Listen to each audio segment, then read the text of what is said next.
Check our curtains, check your insulation level, check your curtain drops. We'll go through and check them all, check all your pulleys, check it out, spick and span. We ought to be good till spring.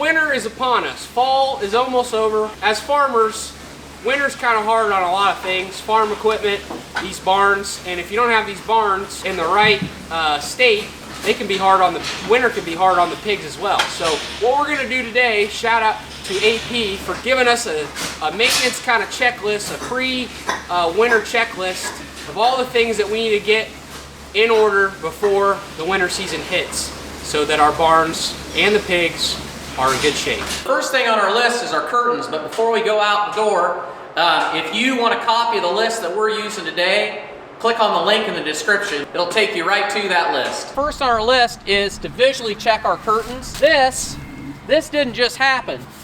A mouse has chewed on this somehow because this tunnel curtain's been down, and this sucks because I just replaced these curtains this summer. I think the first thing I would say to you is more valuable than about anything else around a hog farm is keeping your bait stations baited and keeping everything mowed around your buildings. Now we've got rock around ours. Mice don't like that. They don't like having that barrier to go across. That helps a little bit to keep them out, but make sure you keep your bait stations baited. That's the cheapest maintenance that you can do, is keep rodents out of your building. So anyway, our ropes are good.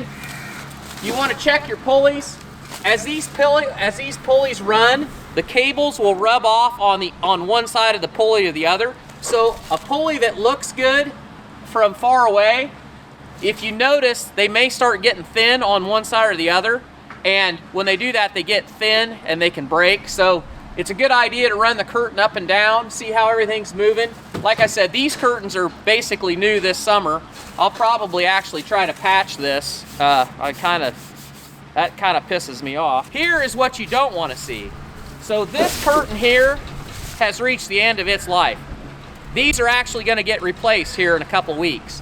These are the original curtains on this shed, so they are like 8 years old. They have not held up as well as the curtains on my older barn, but it doesn't matter. They're going to have to be replaced. And this is the kind of stuff you're looking for.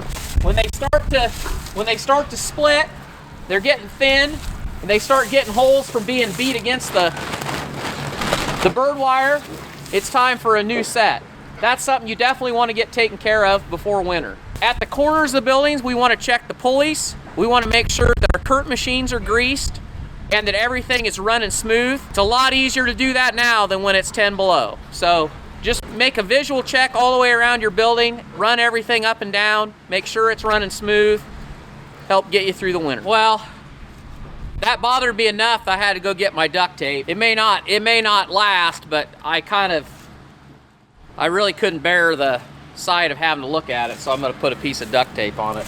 Is this the best way to patch up a curtain? Well, you used to be able to buy what they call curtain tape, but I think they quit selling it. Maybe do 2 pieces. No, I'm gonna do probably 3 pieces. This is the best way you can think of to patch a little hole like this? In a hurry, yeah. Some people say that you can take if you've got a piece of scrap curtain and you got PVC glue, you can PVC glue and then stick that curtain to it, and that works. Some other people say that it just makes the curtain hard and then it cracks, and I don't really want to find out. But like I said, I used to have curtain tape back in my service days, and it didn't work too bad, but nobody seems to carry it anymore, so it must not have been, I must have had better than normal results. So there you go. You're gonna be out here for hours if you're gonna do that. I don't think I got enough tape. We better just get the boys to replace them. So yeah, we're gonna replace these here in the next couple weeks. Another thing that you want to really check is your soffit up here. In the winter, you're not going to be getting a bunch of airflow through your curtains because they're going to be up all the time. So you're going to get your airflow through your inlets and the air's got to come in through somewhere, and it's always through your soffit. So take your brush or whatever, check them out, and just get all that dust out of there so you don't plug them up, because your pigs aren't going to have that good of air if that's full of shit. It's also a good time to check, like we said, when you're looking at curtains, check all your pulleys, check your curtain drops, make sure everything turns freely, make sure your pulleys are turning freely. There we go. Last time of the year that you're probably going to feel like going out here and greasing this machine, cordless grease gun. Oh my gosh. Can't beat it. It's the greatest thing since sliced bread. It doesn't take a lot. I mean, I just run a bead up. Machine, the chances of the machine opening all the way when cold weather comes is pretty unlikely.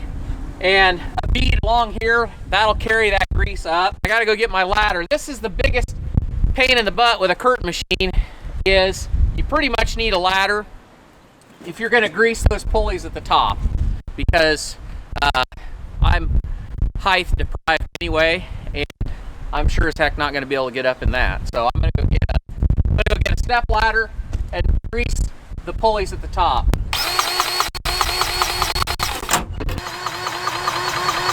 We ought to be good till spring. While we're out here, we might as well grease up the anchor bearings on our feed lines here. So, don't want those going bad, because you don't want to replace one of those in the winter.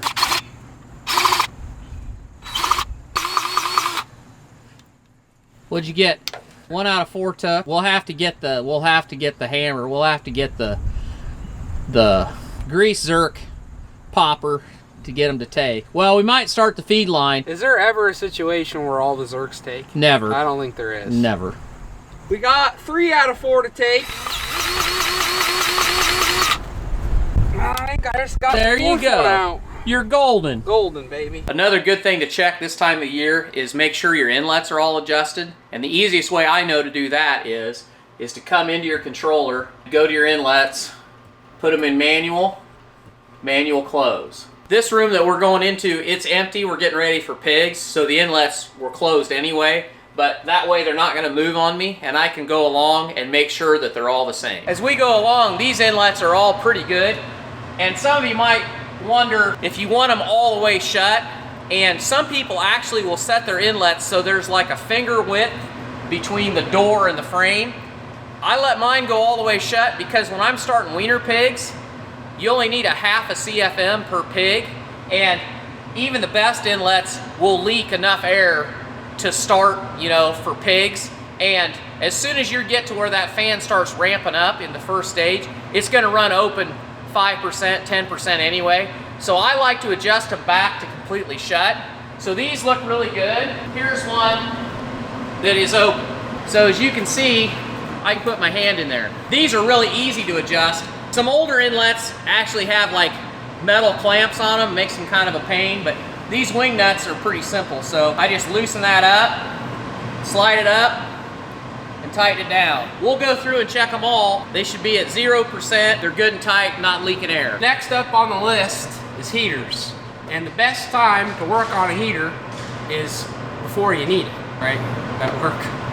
Okay. This is an AP heater. There's a lot of dust buildup in the heater, and you just want to clean it out, blow it out, shop vac it out, whatever you want to do, because that stuff just builds up over time, and it's a heater. There's flames in there, so if you get too much dust buildup, who knows what could happen. We're gonna vacuum this dust out and get it spick and span.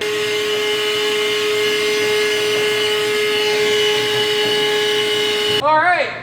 So she's all cleaned out. She needed a deep clean. All there's left to do is to fire her back up and see if we didn't mess any wires up or anything, because that's something you got to be mindful of when you're cleaning out a heater. Don't mess around with that too much. So this is the time of year also where you get everything done that you've been putting off. So this is a shutter off of one of our big fans, and we had a bad windstorm last spring. It broke a couple of these rods, which in turn I lost some flippers.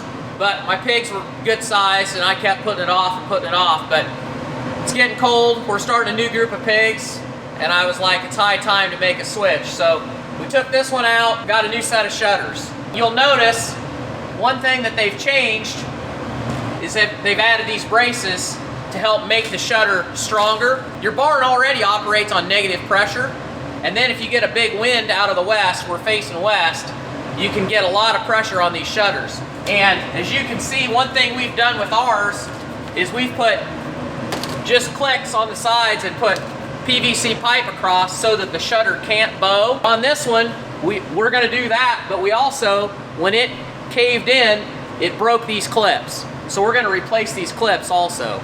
But then we're gonna put a new piece of pipe on it. But anyway, should be in good shape for winter. Nice and slow. I don't think anything's up there gonna bite. Looks pretty clear. No vagrants living in here. Every once in a while, it's a good idea to just come up in your attic, make sure that there's no holes in your roof, make sure there's no rainwater anywhere, make sure none of your insulation is getting blown all over hell. This is a big part of your barn, and if stuff up here goes bad, it's gonna cave in at one point, and that's never good for anybody. So you always want to check your insulation level. 8 inches of insulation, it looks just about that. Nothing's messed up, looks good. So it's cold and it's windy. It's a damn good day to talk about snow doors. You don't want to leave these doors down in the winter, because if we get a big snow out of the northwest and these are open, you can have big problems in that attic. End up with snow drifts in it, end up making your ceiling collapse, all kinds of problems. The easiest way to fix that is, when the air gets cold, crank those babies shut. And that just eliminates air and snow coming in on the north side. You'll be good till spring. Last item on our list is standby generators, and you might or might not have one. We have one on 2 of our sites, and 1 of our sites we don't. If you have one, hopefully you've got it on a weekly schedule to where it cycles. That way you know it's working. And we do have it cycles every Monday morning at 7 o'clock, so we know that everything's going. But it's a good idea to open it up, check it out, make sure your diesel's good, make sure your wiring's good, bait it, or at least have bait around it so you don't have any mice getting in here and chewing on wires. It's a good idea to do a walk around, open both sides, and have somebody that you can depend on to service this for you. So if you do have a problem, you know who you're gonna call. So we have a service agreement with 3E Kohler out of the Quad Cities, and they come and service them every year. And if I have a problem, those are the guys I call, which everybody needs somebody. So that is our winter checklist, and if you guys want that winter checklist, we're gonna have the checklist in the description. It's gonna be linked, and it's gonna be on AP's website. You can use that for all your barns to get them ready to go. All this stuff is pretty much optional. You don't have to do this if you're a producer and have a barn, but I highly recommend it. At the end of the day, these barns are an asset, and if you want them to stay and be durable for the long haul, you got to keep up on the maintenance. And if you want them good for the pigs as well, you got to keep up on this stuff. It's just going to benefit you and the pigs in the long run. So highly recommend for you guys to check out that list and implement it on your operation.